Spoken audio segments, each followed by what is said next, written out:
أشهد أن لا إله إلا الله وحده لا شريك له وأشهد أن محمدا عبده ورسوله أما بعد فأعوذ بالله من الشيطان الرجيم بسم الله الرحمن الرحيم الحمد لله رب العالمين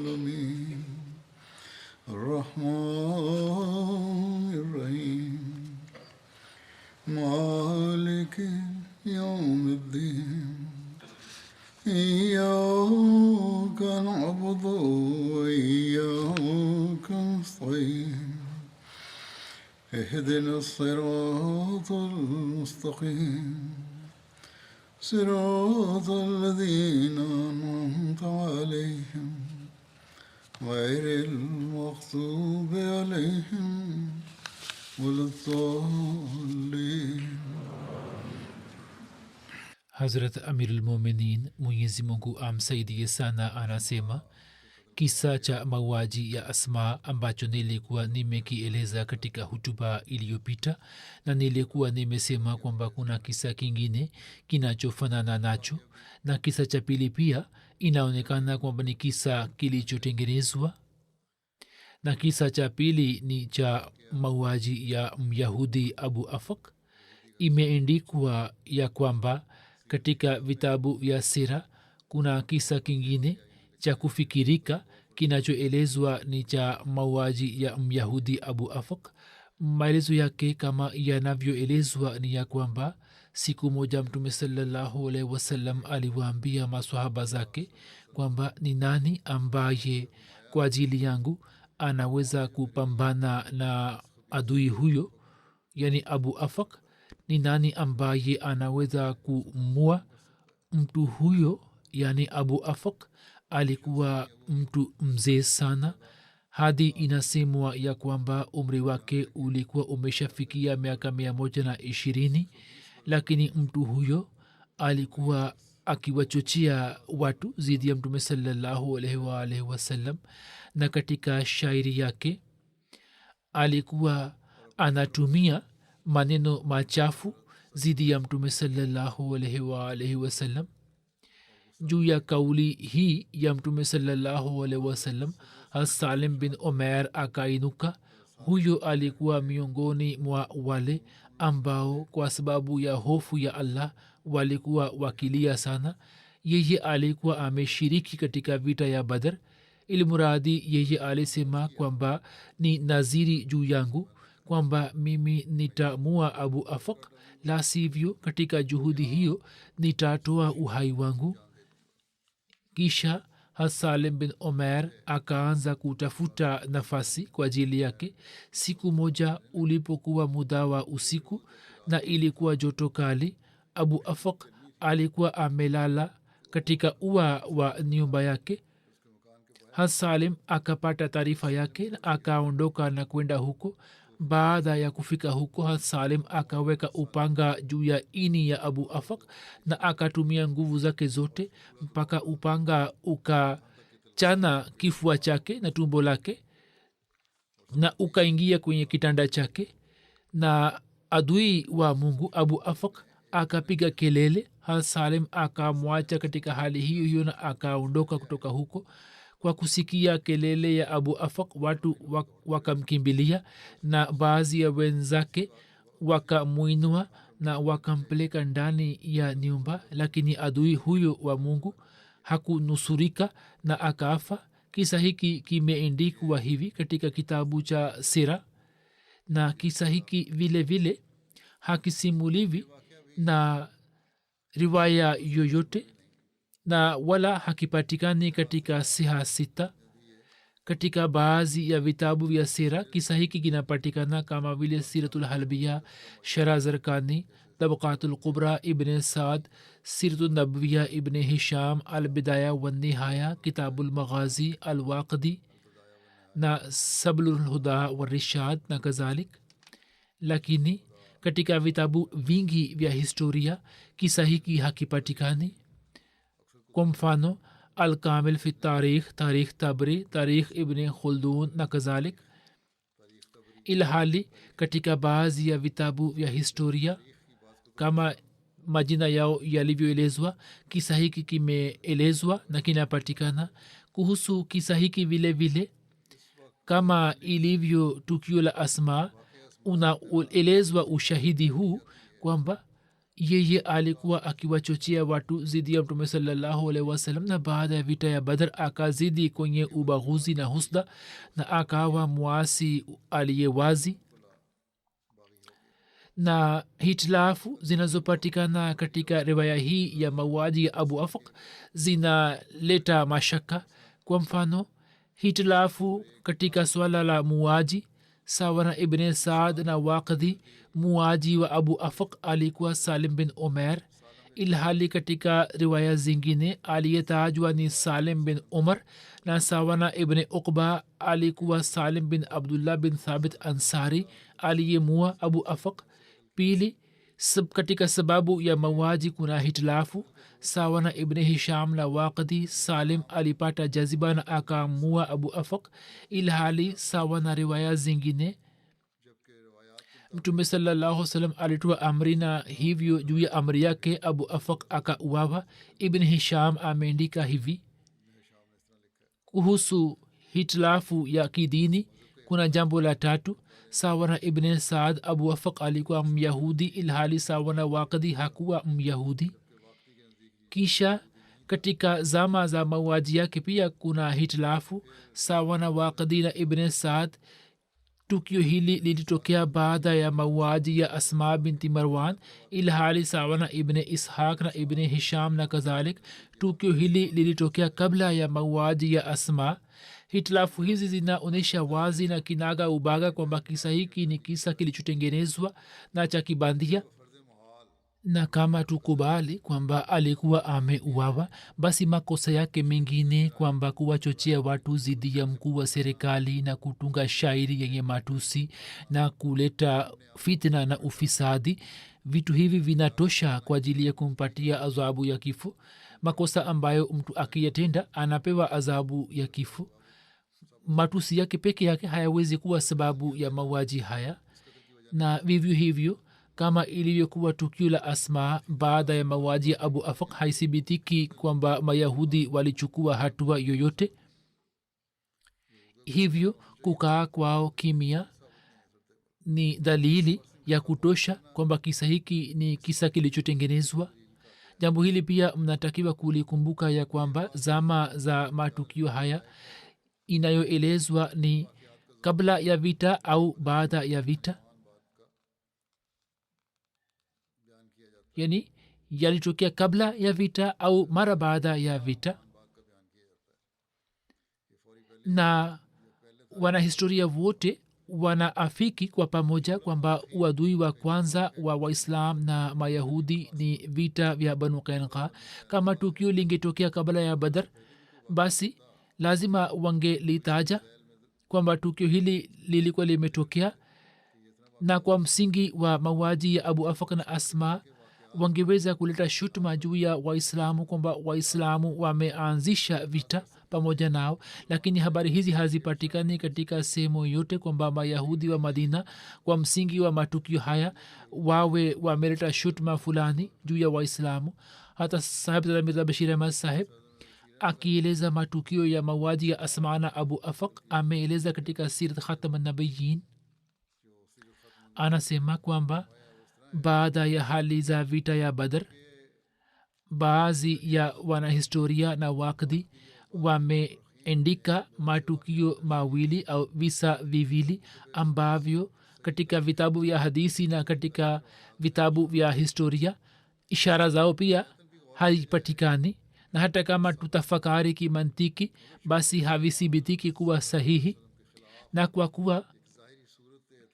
kwa sababu ya matukio hayo hali fulani ya kishutuma inapatikana zidi ya Mtume sallallahu alaihi wasallam. hivyo baadhi ya wanahistoria wa Kristo wameyataja na matukio haya yameelezwa hivi kwamba katika madina alikuwepo mmoja asma ambaye alikuwa adui wa islam na alikuwa akimtukana mtume salallahu alaihi wasallam na katika shairi yake yenye matusi alikuwa akiwachochea watu juu ya mauaji yake. siku moja sahaba moja kipofu umair bin adi akishikwa na hasira kali wakati wa usiku alipokuwa amelala kwenye nyumba yake akamua na mtume salallahu alaihi wasallam alipopata taarifa ya tukio hili mtume sasam hakulalamika bali akasifu kitendo chake. kisa cha pili kinachoelezwa ni ya kwamba yani alisifu kitendo chake sio maana kwamba kwa kweli alikisifu bali jinsi kisa kinavyoelezwa na mimi nimekusha thibitika kwamba kisa hiki kilikuwa batili. kisa cha pili kinachoelezwa ni kwamba myahudi mmoja abu afak alikuwa akiishi madina na alikuwa anatunga shairi zidi ya mtume saa salam na alikuwa anawachochea makafiri zidi ya mtume salallahu alaihi wasallam. siku moja sahaba moja salim bin umer akishikwa na hasira wakati wa usiku akaamua kwenye ua lake. hiyo inaelezwa. hatmida bashir ahmad anaandika kwamba waqidi na ibn hisham wameandika shairi ambazo asma na abu afaq walikuwa wametunga zidi ya mtume salallahu alaihi wasallam na sir william muir pia ameandika kwenye vitabu vyake visa hivi. yani watu hawa walio mustashirikin wametumia uzuru huu wakijaribu kuthibitisha kwamba angalieni zulma kubwa zilivyofanywa, lakini uhakika ndio huu kwamba visa hivi havithibitiki kuwa sahihi. hoja ya kwanza ambayo inaleta mashaka ni kwamba katika vitabu vya hadis visa hivi havipatikani. katika hadisi yoyote tukio la namna hiyo halijaelezwa pamoja na jina la muaji au aliyeuawa. na hata tuache hadisi, baadhi ya wanahistoria pia hawakutaja visa hivi. kama visa hivi vingetokea kweli kweli, basi kulikuwa hakuna sababu kwamba vitabu ya hadisi na vitabu vya historia vingekaa kimya, na hatuwezi kuwa na mashaka kwamba kwa sababu ya matukio hayo shutma inapatikana zidi ya mtume saa salam na zidi ya masahaba zake. hivyo muhaddisin na muarikhin watakuwa wameviacha, kwani matukio haya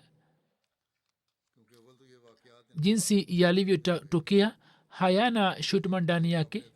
ni kama tuangalie kwamba kama mtu anafanya uchochezi au anawachochea watu zidi ya serikali, kama vilikuwa vimetokea basi havileti shutuma yote. na pili, mtu anayesoma hadisi na historia anaweza kujua vizuri ya kwamba waislamu muhadisin na muarikhin hawakuacha riwaya yoyote kwa msingi huu kwamba kutoka riwaya ile shutuma inapatikana zidi ya islam na zidi ya mwanzilishi wa islam. na sababu yake ndiyo hii kwamba hii ilikuwa njia yao, kwamba jambo ambalo walikuwa wakilikuta kuwa sahihi kwa namna ya riwaya walikuwa wanaliandika tu, na baadhi ya muhadisin na wanahistoria walikuwa na njia hii ya kwamba jambo ambalo lilikuwa likiwafikia kuhusu mtume saa kuhusu maswahaba zake, hata kama riwaya ile iwe dhaifu kimantiki au kiriwaya, walikuwa wakiliingiza tu kwenye vitabu vyao, na hukumu au uamuzi wake walikuwa wakiwaachia muhakikin wajao kwamba wao sawa na kanuni ya riwaya na mantiki wataamua wenyewe kwamba riwaya ile ni sahihi au la. na katika kufanya hivyo nia yao ilikuwa ndiyo hii kwamba jambo lolote ambalo linanasibishwa na mtume saa salam na masahaba zake, hata kama lionekane kuwa sahihi au lisionekane kuwa sahihi, lisiachwe nje. na ndiyo sababu kwamba katika vitabu vya mwanzo vya historia mambo yote yamekusanywa, lakini sio maana kwamba vyote vinakubaliwa, bali sasa ni kazi yetu kwamba sisi tutenganishe yale yaliyo dhaifu na yale yaliyo imara. hivyo hakuna shaka ndani yake ya kwamba muislamu muhaddis au mwanahistoria hakuacha riwaya yote kwa msingi huu kwamba riwaya ile ni zidi ya shani ya mtume sasa na maswahaba zake au kwa sababu yake mtume sasa anashutumiwa au islam inashutumiwa. hivyo matukio ya mauaji ya Ka'b bin Ashraf na Abu Rafi myahudi ambayo yanafanana na matukio ya mauaji ya Asma na Abu Afaq yanapatikana katika vitabu vya hadisi na historia, na msimuliaji muislamu na muhaddis au mwanahistoria yote hakuyaacha. lakini kwa kuwa visa hivi vya Asma na Abu Afaq havipatikani katika hadisi yoyote na pia wanahistoria wamekaa kimya juu yake, habari hii ni uthibitisho wa kutosha na ni ushahidi wa kutosha kwamba visa hivi ni visa vilivyotengenezwa na baadaye vikaingia katika riwaya na vikawa sehemu ya historia. na kisha tukisoma kuhusu maelezo ya visa hivi inathibitika kwamba visa hivi ni visa vilivyofikiriwa. kwa mfano katika kisa cha Asma katika riwaya Ibn Saad jina la muaji ni Umair bin Adi, lakini kinyume chake katika riwaya ya Ibn Durayd jina la muaji ni si Umair bin Adi bali ni Ghishmir. Suheli anasema kwamba majina haya hayafai na si sahihi, na kimsingi mume wake alikuwa amemua ambaye jina lake limetajwa Yazid bin Zaid katika riwaya mbalimbali. na katika riwaya zingine inapatikana kwamba hakuna yeyote aliyemua Asma bali muaji wake ni mtu asiyejulikana ambaye alitokana na kaumu yake.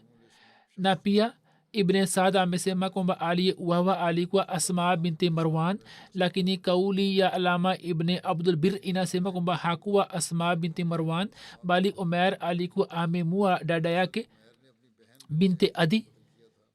pia wakati wa mauaji Ibn Saad amesema kwamba ni sehemu ya usiku wa manane, lakini katika riwaya ya Zarqani inathibitika kwamba muda wake ulikuwa ni mchana au asubuhi au sehemu ya mwanzo ya usiku, kwani wakati ule huyu aliyeuawa alikuwa anauza tende. kisa cha pili ni cha mauaji ya Abu Afaq. Ibn Saad na Waqidi wamesema kwamba muaji alikuwa Salim bin Umair, ilhali riwaya zingine zinasema kwamba alikuwa Salim bin Amr, na Ibn Uqba amesema kwamba alikuwa Salim bin Abdullah. na pia kuhusu Abu Afaq Ibn Saad ameandika kwamba huyu alikuwa Myahudi, lakini Waqidi anasema kwamba hakuwa Myahudi. kisha Ibn Saad na Waqidi wanasema kwamba Salim akishikwa na jaziba na hasira akamua Abu Afaq, lakini riwaya nyingine inasema kwamba yeye aliuawa kwa agizo la Mtume sallallahu alaihi wasallam. kuhusu zama za mauaji yake Ibn Saad na Waqidi wanahitilafiana. wanasema kwamba Abu Afaq aliuawa baada ya mauaji ya Asma, lakini Ibn Ishaq na Abu Rabi wanasema kwamba aliuawa kabla ya mauaji ya Asma. mahitilafu hizi zinathibitisha kwamba visa hivi ni visa vilivyotengenezwa, na kama kuna uhakika basi umefichika, na hatuwezi kusema kwamba uhakika huu ni wa namna gani. hoja nyingine ndiyo hii kwamba zama ya visa hivi iliyoelezwa ni zama ambapo wanahistoria wote wanaafiki kwa pamoja kwamba hadi wakati ule uadui ulikuwa haukutokea baina ya Waislamu na Mayahudi.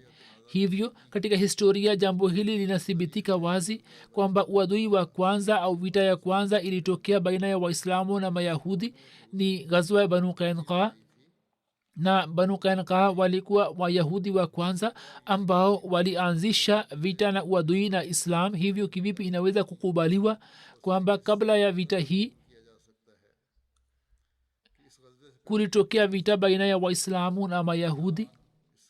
na kama kabla ya ghazwa ya Banu Qainqa vitu hivi au matukio hayo yalikuwa yametokea, basi ilikuwa haiwezekani kwamba visa hivi visingetajwa katika sababu za ghazwa ya Banu Qainqa. lazima wangeandika sababu hizi na matukio hayo. na pia kwa uchache Wayahudi ambao wangeweza kuleta shutuma zidi ya Waislamu kwa msingi wa matukio hayo, kwamba Waislamu ndio walioanzisha vita. kuhusu matukio haya wangepiga kelele na wangetumia kama msingi lakini katika vitabu vya historia na katika vitabu vya muarikhin haikutajwa kwamba mayahudi wa madina wawe wameleta shutuma zidi ya waislamu.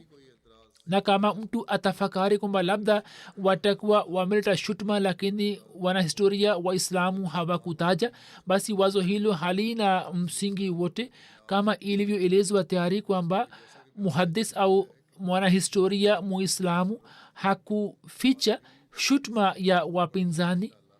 hivyo katika kisa cha saria nakhla, washirikina wa makka walipoleta shutuma zidi ya waislamu juu ya kuvunja heshima ya ashere hurum, wanahistoria waislamu waliandika shutuma hiyo kwenye vitabu vyao.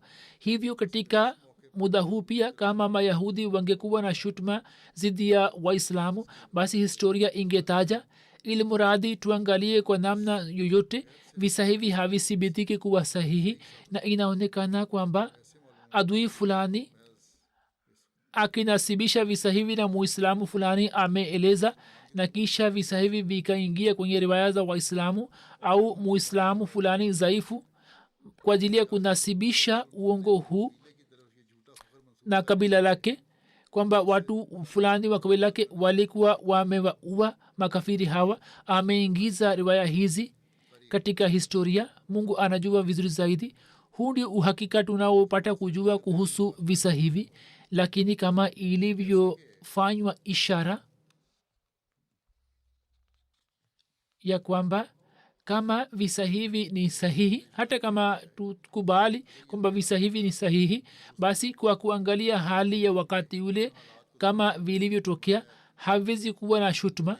Katika zama zile jinsi ilivyokuwa hali tete ya waislamu, hali ambayo imekwisha tajwa tayari, hali yao ilikuwa ni kama mtu fulani ambaye aanguke kwenye sehemu ambapo pembezoni mwake uwe moto unaowaka na asiwe na njia ya kutoka nje, na kisha wawepo watu ambao wawe maadui zake wakali. Katika hali hiyo ya waislamu, kama mtu fulani mwenye fitna na mwenye shari akitunga shairi zidi ya kiongozi wao, angewachochea au anawachochea watu juu ya mauaji yake, basi sawa na hali ya zama ile, tiba yake isingekuwa nyingine isipokuwa kuumua.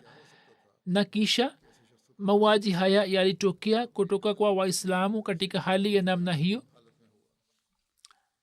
hivyo bwana margulis ambaye ni orientalist, yani ni mahiri wa mambo ya kimashiriki, ambaye katika mambo yote anachukua kipengele ambacho kinaenda kinyume cha waislamu, yeye anaandika kwamba kwa kuwa asma katika shairi yake, kama shairi hiyo imenasibishwa na asma, alikuwa amewachochea maadui zake juu ya mauaji ya Muhammad sallallahu alaihi wasallam. hivyo mauaji yake hata kama yapimwe kwa mizani yoyote ya dunia, kitendo hiki hakiwezi kufahamika kuwa kitendo cha kizuluma.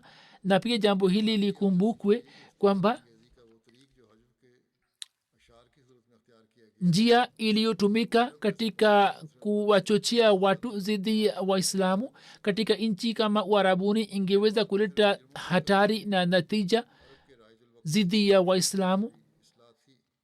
Na pia sawa na desturi ya wakati ule, aliyeuawa alikuwa mkosefu tu na si wengine, kwani katika Waarabu kwa sababu ya uchochezi huo, natija ilikuwa haiishii kwa mtu mmoja tu au watu wachache, bali moto huo ulikuwa ukiwaka na kusambaa katika makabila yote. bwana margulis kama ana shutma kuhusu wauaji hawa, basi ana upingamizi kuhusu njia iliyotumika, kwamba kwa nini kosa lao lingetangazwa wazi na kisha wangepewa adhabu sawa na kanuni. Jibu lake la kwanza ni kwamba kama visa hivi vichukuliwe kuwa sahihi, basi yalikuwa matendo ya baadhi ya waislamu ambayo waliyatenda katika hali ya hasira, na mtume alikuwa hakutoa amri yake, kama inayothibitika sawa na kauli ya ibn Saad pili hata kama ifahamike kuwa amri ya mtume salallahu alaihi wasallam hata hivyo jinsi ilivyokuwa hali ya zama zile kama ingetumika njia hii ya kuwaua Asma na Abu Afak na watu wa familia yao wangepata taarifa kabla ya tukio kwamba watu wetu watauawa, basi yangeweza kutokea matukio yenye hatari, na ilikuwa na hatari kwamba matukio hayo yangewasha moto mkali zidi ya waislamu na mayahudi na waislamu na washirikina wa Madina. Bidha Bashir Maseb anaandika kwamba ni jambo la ajabu kwamba Margulis upande moja amesema kwamba mauaji yao yalikuwa ya kihalali sawa na desturi ya Uarabuni. Wakati huo huo, kwani jicho lake halikufikia kwenye njia iliyotumika, kama angekuwa na yakini kwamba njia hii iliyotumika kama ni sahihi kwamba walikuwa wameuawa, basi njia hiyo ilikuwa ikiendana na hali ya wakati ule na kwa ajili ya kustawisha amani. Lakini kwa kweli ukweli ndio huu kwamba matukio hayakutokea. Muhtasari ndio huu kwamba matukio ya mauaji ya Asma na Abu Afak hayathibitiki kuwa sahihi kimantiki na kiriwaya, lakini kama yachukuliwe kuwa sahihi, basi sawa na hali ya zama zile hayawezi kuwa na shutuma yoyote, na hata kama iwe sura yote iwayo, matukio haya ya mauaji yalikuwa matendo ya baadhi ya waislamu tu walioyatenda katika hali ya hasira kali, na mtume hakutoa amri yoyote kuhusu hao. Na shutuma hii ni batili kwamba mtume alikuwa ametoa amri kwamba nendeni mkawa uwe. Mambo hayo yamenasibishwa na mtume sallallahu alaihi wasallam, na wanahistoria wameandika wangetakiwa kufanya uchambuzi lakini hawakufanya, na hii ni shukurani na hisani ya Mwenyezi Mungu kwamba alitujalia kumkubali imamu wa zama, na sisi kwa kuona kila jambo na kwa kulichambua na kuelewa uhakika wake kisha tunajaribu kulieleza. Na shutuma yoyote ya aina hiyo ambayo inaletwa zidi ya mtume saa salam au juu ya zati yake tunafanya juhudi ya kuikatalia. Mwenyezi Mungu awajalie maulama hawa akili ambao wakiingiza mambo ya namna hiyo wanapata maslahi zao na wanajaribu kuzalisha Islam. Kusema wanasema kwamba sisi tunaitumikia Islam, lakini uhakika ndio huu kwamba matendo yao ndio yaliyoleta msimamo mkali katika Uislam. Mwenyezi Mungu awajalie akili. Muda huu ningependa kuwazungumzia baadhi ya marehemu, na marehemu wa kwanza ni Professor Dr. Nasir Ahmad Khan Sahib ambaye alikuwa maarufu kwa jina la Parvez Parwazi Sahib. Siku za nyuma nchini Canada akiwa na umri wa miaka 87 alifariki dunia. Inna lillahi wa inna ilaihi rajiun. Alikuwa amezaliwa mjini Kadian. Baba yake Maulana Ahmad Khan Sahib Nasim alikuwa mbashiri wa jumuiya ambaye aliwahi kuwa Nazir Islah Shad Muqami kwa muda mrefu, na alikuwa mtu mkubwa sana katika jamaati. Alifanya kazi kubwa kwa ajili ya kuongoza na kupanga nizamu katika jamaati. Mama yake alikuwa Rahmat Bibi Sahiba. Parwazi Sahib alisoma masomo ya awali kutoka Kadian, kisha baada ya kufanya form 4 hakupata admission katika college, kwani Talim Islam college wakati ule ilikuwa katika mji wa Lahore, na college ilipohamia Rabwa akapata kiingilio kwenye college. Mwaka 1958 akapata degree ya BA honors. Mwaka 1960 alipata shahada ya kwanza kutoka Oriental College, na mwaka 68 akapata shahada ya PhD kutoka chuo cha Punjab. Professor Nasir Parwazi Sahib na mwaka 1960 baada ya kufanya MA katika Urdu aliteuliwa kama mhaziri na akaanzisha huduma hiyo kutoka koleji ya kiserikali ya Muzaffargarh. Kisha akaanza kushiriki katika mipango mbalimbali na makala zake zilikuwa zikipigwa chapa katika alfazal na misbah na khalid. Alikuwa na shauku ya kutunga shairi, alikuwa mshairi mzuri. na talimrislam college ilipojengwa mjini rabwa, yeye akajitolea wakfu mwaka 61 na hadi mwaka 1969 akafanya kazi kama mhaziri, na kuanzia 69 hadi 75 akafanya kazi kama mkuu wa idara ya urdu katika talim islam college rabwa. kuanzia 75 hadi 79 akaendelea kutoa huduma kama mhaziri wa kuitembelea japan, ambapo katika miaka hiyo akafanya juhudi kubwa ya kujenga uhusiano baina ya pakistan na japan, na pia akatoa huduma katika kuanzishwa jamaat tokyo. mwaka 79 akarejea pakistan, kisha akaendelea kutoa huduma kama assistant professor.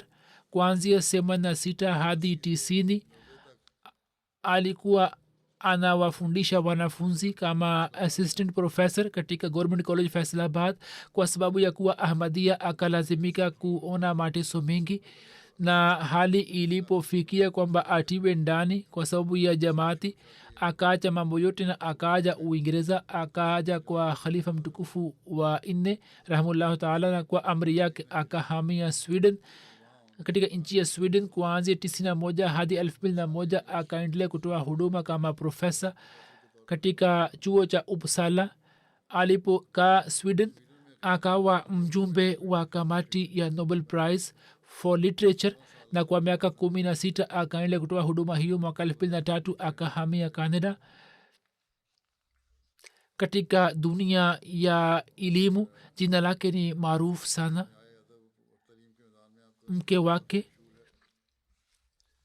mke wake ni majid sahiba ambaye ni binti wa maulvi muhammad ahmad sahib jalil, na mwenyezi mungu alimjaalia wana wawili na mabinti watatu. mke wake anasema kwamba nilikaa naye kwa miaka 63. alinisaidia sana katika hali zote za ziki na faraja, kwenye huzuni na furaha. kwa kuwa mimi nilikuwa binti mkubwa wa wazazi wangu, niliishi rabwa, hivyo professor Price sahib yani mume wangu hakunizuia kuwatumikia, bali alikuwa akiwajali sana zaidi kuliko mimi. anasema kwamba hata alikuwa akiwatendea jamaa zake na jamaa zangu. alikuwa mfano wa hali ya juu wa itai zil qurba. alikuwa akiwatendea jamaa wote kwa mapenzi na kwa ikhilasi. kushiriki katika huzuni na ghamu ndiyo ilikuwa shabaha yake. mwana wake tahir ahmad khan anasema kwamba daima alikuwa akitabasamu, akaendelea kuupenda ukhalifa wa kiahmadia upendo mkubwa, na hadi kifo chake ameandika kwamba aliendelea kuwasiliana na khalifa wa zama na akaendelea kumwindikia barua ya maombi katika maradhi yake, wakati ambapo madaktari walikuwa wamesema kwamba sasa hakuna tiba yake na ilikuwa vigumu kwake kumwindikia barua. hata hivyo akiwa juu ya kitanda chake alikuwa anaandika barua na kunitumia barua ya maombi. alikuwa na uhusiano wa ikhilasi na unyofu. alipokaa nchini japan, mwana wake anaandika kwamba baba yangu alipewa zawadi ya encyclopedia. zawadi hii ilikuwa kubwa sana katika zama zile, na yeye akatoa kwa ajili ya maktaba ya ukhalifa. pia akapewa tuzo ya ilama iqbal gold medal for literature mwaka 1980, lakini kwa kuwa alikuwa ahmadia hivyo hakuitwa katika sherehe, bali tuzo yake akapewa katika nyumba yake. binti yake amatul wadud anasema baba yangu alikuwa anaipenda sana Qur'an tukufu. kila siku alikuwa anasoma juzu moja, na anasema kwamba nilipohitaji kumbukumbu fulani kwa ajili ya kuandaa makala au hutuba, katika dakika moja tu alikuwa anasema kwamba katika sura fulani unaweza kupata aya fulani. anasema baba yetu alitufundisha mapenzi kwa ukhalifa na akatupatia imani ili niweze kumweleza khalifa kile kilichomo moyoni mwangu. Na binti yake mwingine Sadia anasema baba yangu alikuwa anaupenda ukhalifa na tuliona heshima na taazima na upendo kwa ajili ya ukhalifa wa kiahmadia katika maongezi yake. Daima tulikuwa tunaona baba yetu kwamba kabla hajafanya kazi yote alikuwa na tabia ya kumwindikia khalifa wa zama barua ya maombi. Na katika siku za maradhi yake madaktari walipoeleza hali ya kukata tamaa, katika chumba cha daktari akaniambia kwamba nimpatie kalamu na karatasi, na akamwindikia khalifa wa zama barua ya maombi.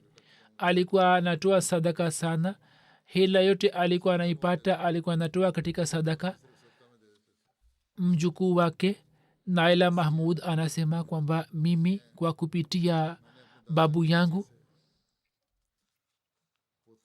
anasema kwamba kwa kupitia babu yangu niliona nikajifunza kwamba imani ni nini na mapenzi ya allah yanakuwa ya namna gani.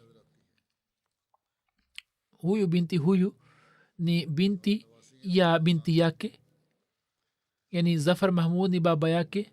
Anasema kwamba mimi nilijifunza kutoka kwa babu yangu kwamba mapenzi ya allah yanakuwa ni ya namna gani. Anasema kwamba nilikuwa na shangaa nilipokuwa namuona akisoma alhamdulillah alhamdulillah kwa kuinua kidole cha shahada hadi pumzi yake ya mwisho. Anasema kwamba kwa kuona mapenzi yake moyoni mwangu pia nilihisi na nikatamani kwamba kama babu yangu alivyokuwa anapenda kwa tukufu na ukhalifa, mimi pia nipate mapenzi yake. Mwenyezi Mungu amghufiri na amrehemu na awajalie watoto wake na vizazi vyake kuendeleza mema yake.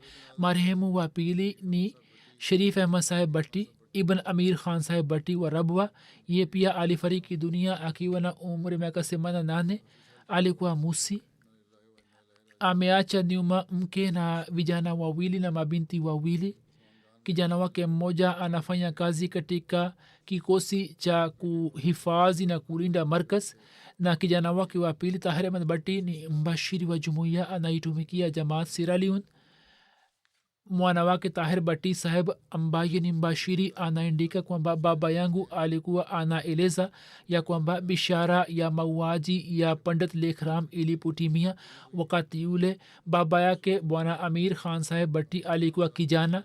Kwa sababu ya kutimia kwa bishara hiyo ukweli wa ahmadia ukaingia moyoni mwake, lakini kwa sababu ya ujana wake hakubahatika kwenda Kadian na kufanya bayat, lakini baadaye akafanya bayat juu ya mkono wa khalifa wa awal na akaingia katika jumuiya. Kwa sababu ya kutokea ufisadi na fitna na mwaka 1974 wakati yule alikuwa akiishi Lalia, akaacha Lalia na akahamia Rabwa. Alikuwa anafanya kazi katika kiwanda cha nguo. Hakuficha uahmadia wake. Alikuwa anawaambia watu siku ya kwanza kwamba mimi ni ahmadia, kama mnataka kujenga urafiki nami basi sawa, lakini mimi sitaficha imani yangu. Ndugu yake Latif Ahmad Saheb anaishi Ujerumani. Anasema kwamba ndugu yetu alipokuwa anafanya kazi katika kiwanda cha nguo, adui moja wa jamaati akaja katika idara yake na akasema mimi nimejua kwamba wewe ni ahmadia. Ye akasema kwamba ndio mimi ni ahmadia. Adui huyo akamtukana hat Masihi Maud alayhi salatu wassalam na akasema kwamba sasa wewe utaishi katika kiwanda hicho au mimi, na akajaribu kuwachochea wamiliki wa kiwanda zidi yake. Ndugu yetu akaanza kufanya dua kwamba ewe Allah unisaidie kwa ajili ya masihi wako na uvunje njama yake. Anasema baada ya muda mtumishi mmoja wa kiwanda akaja na akamwambia kwamba mtu ambaye alikuwa ametukana Masihi Maud saizi ameketi nje ya kiwanda na wamiliki wa kiwanda wamemkamata akiiba na wamemfukuza kazi. Marehemu alikuwa na tabia ya kuswali sala ya tahajudi na swala zote kwa wakati, na alikuwa na tabia ya kufanya maombi mengi. Alikuwa anasoma sana vitabu vya jamaati, na baada ya kustaafu alikuwa amesoma zaidi. Daima alikuwa na tabia ya kusoma kitabu fulani cha jamaati.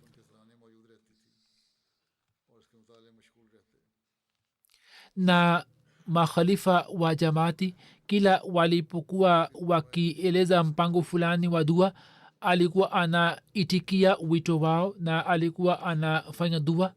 Alikuwa anasoma sana durud sharif. Mwana wake aliyembashiri anasema kwamba nilipokuwa mwanafunzi wa darasa la 6 shuleni alikuwa ananiambia kwamba wakati wa kwenda na kurejea kutoka shule usome durud sharif, na akamwambia mwana wake kwamba kwa fadhili ya Mwenyezi Mungu mimi nasoma durud sharif zaidi ya mara 1000 katika siku moja. Mwenyezi Mungu amghofirie na amrehemu na awajalie watoto wake kuendeleza mema yake. Marehemu anayefuata ni Professor Abdul Qadir Dahri Sahib ambaye alikuwa amir wa zamani wa wilaya Nawab Shah. Akiwa na umri miaka 92 alifariki dunia. Inna lillahi wa inna ilaihi rajiun. Ana kijana mmoja na mabinti watano. Kijana wake Samar Ahmed anaandika kwamba katika familia yake jumuiya ilipatikana kwa kupitia baba yake Rais Muhammad Muqim Khan Dahri Saheb. Abdul Qadir Saheb alikuwa mtu shujaa na mkweli sana. Mwana wake anaandika kwamba alikuwa hahisi shida na aibu katika kukaa na watu walio maskini, ila hali jambo hili linachukuliwa kuwa na aibu kwamba mtu mkubwa akae na mtu maskini. Alipata degree ya master kutoka chuo katika lugha ya Kisindi. Wakati ule katika jimbo la Sindh hakukuwa na idara nyingi za elimu, hivyo alianza kufanya kazi kama mhaziri katika koleji moja ya Hyderabad. Kwa kuona shauku yake, principal wake akasema kwamba ufungue idara ya elimu katika Nawab Shah na uanzishe madrasa wakati wa jioni. Akaanzisha madrasa na idara ile ikapata maendeleo na ikawa college na ikaanza kufahamika koleji mashuhuri katika jimbo la Sindh kwa sababu ya juhudi yake. Alikuwa na uhusiano imara na wanasiasa wa Sindh na alikuwa anawaambia kwamba mimi natokana na jumuiya ya Ahmadiyya, na pia aliwaambia watoto wake kwamba musiwe na hofu, kwamba mufiche Ahmadiyyat yenu. Na katika lugha ya Kisindi alikuwa anasema kwamba sisi tumevaa dhahabu ya Ahmadiyat ambayo ni alama yetu. Sawa na kauli ya Khalifatul Masih Salis rahimahullah taala, alipata bahati ya kutafsiri Qur'an tukufu katika lugha ya Kisindi, na sawa na kauli na agizo la Khalifa mtukufu watatu pia alipata bahati ya kutafsiri tafsiri saghir katika jalada 2 kwa sababu ya kupigwa chapa kwa tafsiri ya Qur'an tukufu na tafsiri ya aya zilizochaguliwa na kipeperushi fulani. Wapo watu wanne ambao kesi moja ilikuwa imefanywa zidi yao, akiwemo Khalifa mtukufu wa 4 rahimahullah taala, na marehemu pia alikuwa ndani yake. Alikuwa mahiri wa lugha ya Kisindi na lugha ya Kiurdu vile vile. Aliwahi kuwa mjumbe wa Fazl Umar Foundation. Wanafunzi wa PhD walikuwa wakija kumtembelea ili kupata mwongozo. Alikuwa na marafiki zake wengi. Katika lugha ya Kisindi aliandika kitabu kimoja ambacho katika swala la kuwaongoza wasomi na wanafunzi kina umuhimu mkubwa. Pia kuhusu kabila la Dahar la Sindh kuna maneno yalikuwa yametumika katika kamusi yasiyofaa. Yeye sawa na amri za Qur'an tukufu aliwashawishi viongozi na maneno hayo yakatolewa kutoka kamusi ile. Mwenyezi Mungu amghofirie na amrehemu na awajalie watoto wake kuendeleza mema yake. Marehemu anayefuata ni Professor Dr. Muhammad Sharif Khan Sahib ambaye siku hizi alikuwa anaishi Marekani. Akiwa na umri miaka 84 alifariki dunia. Inna lillahi wa inna ilaihi rajiun. Alikuwa Musi. Mwaka 1939 alizaliwa nchini Tanzania. Katika familia yake jumuiya ilipatikana kwa kumpitia baba yake Dr. Habibullah Khan Sahib ambaye akiwa nchini Tanzania alikuwa amekubali Ahmadiyat. Sharif Khan Sahib alisoma masomo ya awali kutoka Qadian. hat musleh maud raziallahu taala anhu alitoa hutuba mwaka 54-55. kwa sababu ya hutuba zake akajitolea wakfu. wakati ule alikuwa mwanafunzi wa darasa la 8. kisha mwaka 1963 akafanya msc zoology na mwaka 1996 akafanya phd kutoka punjab university. sawa na agizo la khalifatulmasih athalith rahimahullahu taala, mwaka 63 akaanza kutoa huduma ya masomo katika Talimul Islam College, na kisha mwaka 98 akapata kustaafu na akapata bahati ya kuitumikia jamaat kwa miaka 35 katika majida mbalimbali ya dunia. kuna makala zake zipatazo 250 zilizopigwa chapa. makala yake ya kwanza ilipigwa chapa mwaka 1972 na makala hii ilikuwa kuhusu reptiles. alikuwa anafanya tahkik sana kuhusu nyoka na wadudu. alikuwa anafanya tahkik na tahkik yake ilikuwa kubwa sana. mimi pia nimewahi kuwa mwanafunzi wake. alikuwa anatupeleka nje na kisha alikuwa anatuonyesha vitu mbalimbali kwamba katika dunia wadudu wanavyopatikana na wana aina ngani. mwaka 2002 alipewa tuzo ya zoologist wa mwaka. mujibullah chaudhry saheb wa marekani anaandika kwamba mwaka 2008 nilienda kuongea naye kuhusu mchango wa misikiti. akasema kwamba sina chochote cha kutoa, lakini akasema kwamba uje nyumbani. nikaenda nyumbani, mke wake pia akaaja kule na wakaweka mbele yangu voleti moja na dhahabu aliyokuwa amepewa kutoka wazazi wake au kutoka wakwe zake akatoa, na akasema kwamba hii ndiyo tunayo, unaweza kuchukua kama mchango wa misikiti. alikuwa mtu mnyenyekevu sana.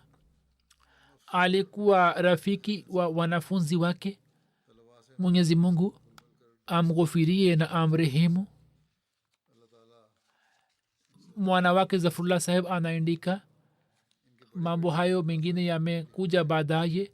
anasema kwamba baadhi ya wanasayansi walikuja rabwa kutoka marekani na canada kukutana na sharif khan saheb, na sawa na kauli ya wanasayansi hawa katika nchi ya pakistan reptology yani reptile wanaopatikana nchini pakistan walisema kwamba hakuna mahiri zaidi katika nchi ya pakistan kuliko sharif khan. kijana wake rashid zubair anasema kwamba baba yetu alikuwa na tabia ya kuswali sala ya tahajudi na swala na saumu kwa wakati, na alikuwa akiswalisha sala katika misikiti wa kamar. pamoja na kuswali swala kwa pamoja alikuwa na shauku ya kusoma tafsiri na usomaji wa Qur'an tukufu. kuna mjukuu wake Mashhud Ahmad Khan anasema kwamba babu yetu ambaye alikuwa mtu mkubwa wa kiroho na alikuwa na elimu kubwa ya kisayansi alitufundisha kwamba ushahidi juu ya dhati ya Allah unapatikana katika asili. alikuwa anatusihi sana kwamba tuswali swala kwa wakati na tusome Qurani tukufu kwa wingi. alikuwa na upendo mkubwa na ukhalifa wa kiahmadia, na daima alikuwa anamwindikia khalifa wa zama barua, na alikuwa anasikiliza hutuba zake, na pia alikuwa anawasihi watu wa nyumbani pia kwamba wasikilize hutuba zake. mwenyezi mungu awajalie watoto wake kuendeleza